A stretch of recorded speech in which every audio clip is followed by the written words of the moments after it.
In Psalm 6, David prays three prayers that I believe ought to be normative for every Christian.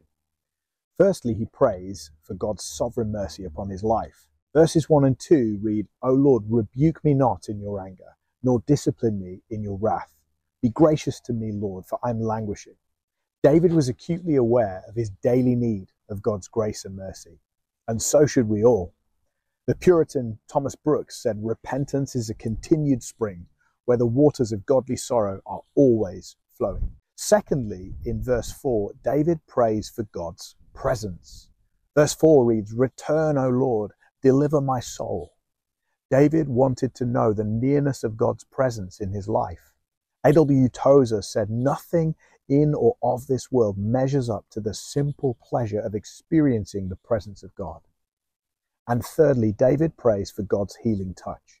In verses 2 and 3, he says, "Heal me, O Lord, my bones are troubled, my soul is greatly troubled." David was struggling with both his physical and his mental health, and he called out to God to heal him. All of us pick up war wounds in the cut and thrust of life that need treatment. Just like David, we can bring our wounded souls before God in prayer, and he will give us the treatment that we need. As John Bunyan said, prayer opens the heart to God, and it is the means by which the soul, though empty, is filled with God.